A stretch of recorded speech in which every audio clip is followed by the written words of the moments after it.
मैं ओंकार हूं। मनुष्य शरीर को माटी का पुतला बताते हुए भोलेनाथ आत्मा को परमात्मा का अंश बताते हैं। आत्मा से मिलन अर्थात परमात्मा का साक्षात संबंधी ब्रह्म ज्ञान का संदेश देकर भोलेनाथ हिमालय पर्वत क्षेत्र में स्थित पवित्र अमरनाथ गुफा का रहस्य देवी पार्वती को बताते हुए डमरू नाद करते हैं।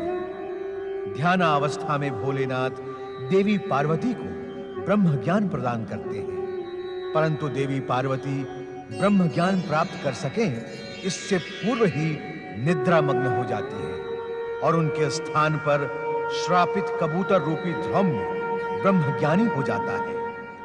कबूतर रूपी धौम्य को ब्रह्म ज्ञान की प्राप्ति हुई, यह भी विधि का ही विधान था। माता पार्वती को सुअवसर मिलने के पश्चात भी ब्रह्म ज्ञान का ज्ञान न होना भी संभवतः शिवलीला का ही अंग था।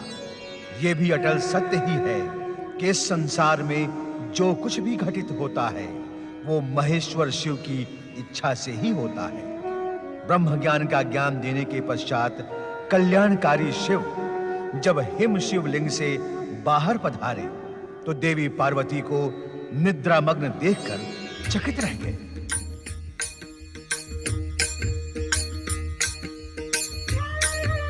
तुम सो रही हो पार्वती, तुम अपनी निद्रा को रोक न सकी।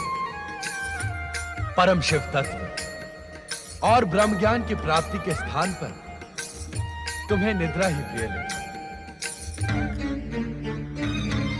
आश्चर्य है, हमारे प्रत्येक वचन पर हुंकार कौन भर रहा था? कौन है वो प्राणी जो हमारी आज्ञा के बिना इस दिव्य ब्रह्म ज्ञान के संदेश को सुनकर हुंकार भर रहा था? उपस्थित हो।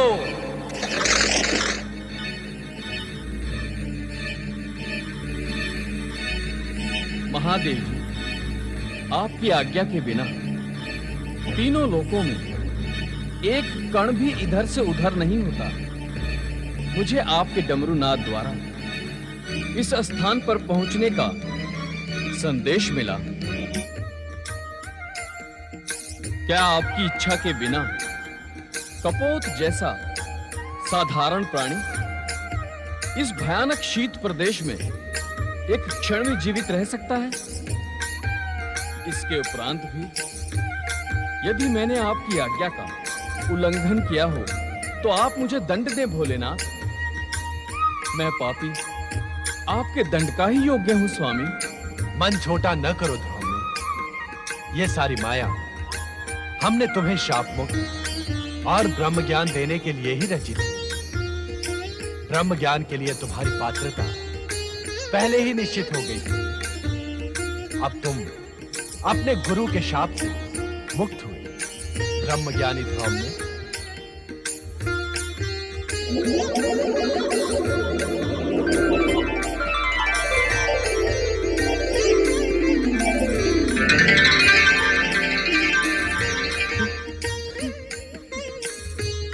भोलेनाथ, भोलेनाथ, आप कृपा निधान है, दया के सागर हैं।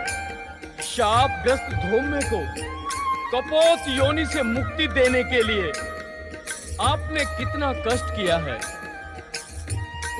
आप कैलाश से यहाँ आए। जय जय भोले भंडारी, जय शिव शंकर, जय जय शिव शंकर, जय जय शिव शंकर।